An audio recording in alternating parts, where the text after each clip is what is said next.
All right, many thanks for staying with us right here on Citizen TV. This is Daybreak. We carry on with our paper review and our discussion, of course, around where we are as a nation during or on the day where Kenya takes time to pray during the National Prayer Day. And my guests here in studio, religious leaders, are helping us to reflect on that. And some questions have come up. Thank you for sending them in, by the way. 22422 is the number to SMS, and the hashtag is Daybreak as well. You could also have called in and let us know your thoughts as well. But one of the questions that's come up is on the front page of the Standard, women killings, femicide. Is it time to stop and reflect? And some of our viewers are asking, is it time for church leaders, for religious leaders, to advocate for couples to separate should they be unable to sort their issues?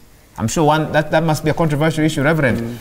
Thank you. How would you handle such a matter? The Bible is very clear that God hates divorce, and that we cannot change, because God looks at the man and woman coming together in a covenantal union. Now, a covenant is a binding contract, a binding state that puts you in a place of responsibility to each other and to God. Now, I will speak as a counseling psychologist, and again, I borrow from the Bible. The Bible says, if my eye, then it is time for me to go to heaven blind than not to go completely. There's sometimes when that anger issue, you realize there are sometimes you just are living with a spouse who has shown angry tendencies, and what they do is they become abusive. I will not allow someone sitting there, and I've met with couples who someone has been beaten, you can even see, and they won't sit there and keep on being beaten until they die, and then we report. At that point, I advocate that issue, the eye, the hand, pull back, separate, stay apart, so that you can be able to think through whether this is something you want to run with. I do not advocate for divorce, but I advocate for people to take time out. If you realize you're in a toxic space as a spouse, you're not helping each other, because soon it will be statistics, another dead case.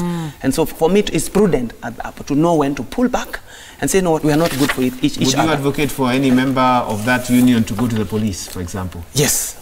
That's why the law is there. So that if someone has become a point whereby they cannot listen, then they're better behind bars for them to come to their deja vu moment, to wake up to their reality.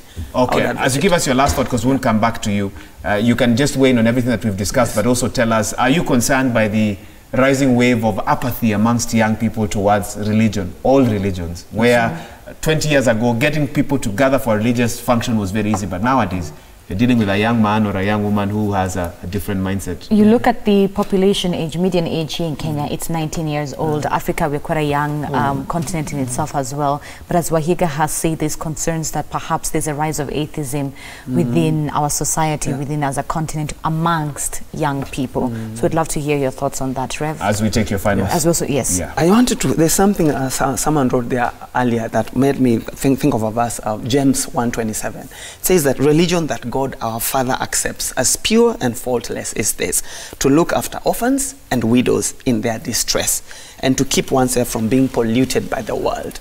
Friends, the truth is this: a lot of what my brother said about role modeling, the moment we look like we are in the world and we have been consumed by the philosophy of the world, that we are saying one thing and doing the other. A pure case of drinking wine, preaching water. Someone starts realizing that there is a disconnect between my message and my life. That will turn off the young person who hopes to see hope in me as a model. Yes, the truth is, if we go to our churches, we think our churches are full, our mosques are full. The reality is, a lot of young people have reached a point whereby, because of the example of leadership, they are pulling back. And I feel it is time for us to go back, challenge the family institution. I am very big about challenging families to raise a family altar. If there's a family altar at home, they'll connect with God at a level of a personal level. Then they see they need to come together in corporate worship. So I believe it is time, this is a call for me as a minister.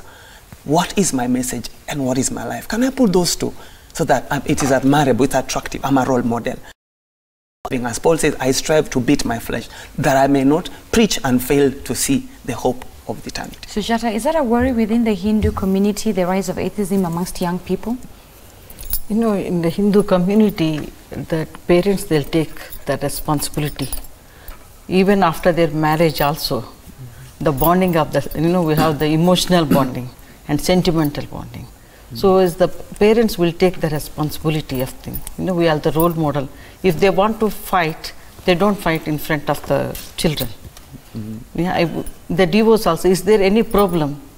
But they don't, the divorce is not there. It's not there. It is not there. Okay. Yeah. And so it's not a discussion on the table? In the discussion. Even if the woman's life is in danger? No, the parents will take the responsibility. They'll talk to his parents. The parents of the couple. The couple, yeah. Okay. They will take the responsibility, full responsibility. And that always sorts the problem?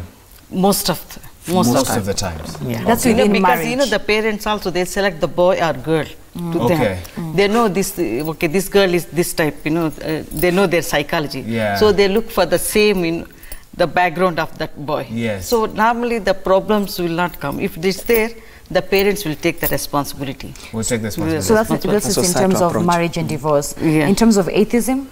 Atheism, I don't know. I'm not able to comment on that one. All right, no problem. And thank you. Very interesting point you've raised there on marriage. We'll call you another day to talk about that because there's a lot of questions I have about that. Sheikh, as you give us your final word, any thoughts about young people choosing to follow a different path from those of their parents? Yeah, allow me, Wahiga, just to comment very quickly about the issue of marriage. Kukiharibika. Kukiharibika, yes. The Islamic point of view here is that, marriage is a very noble institution, a very divine institution. But again, these are human beings. And in Islam, we believe that God has given us laws that are in tandem with our nature as human beings. Because in a marriage, there are objectives. For us, there are two: love and sympathy for each other. Everything else springs out of those two. Love and sympathy for each other. You cannot do something wrong to a person you love. You only show sympathy, and sympathy comes with good things. Now, divorce, is it there in Islam? Yes, it is there.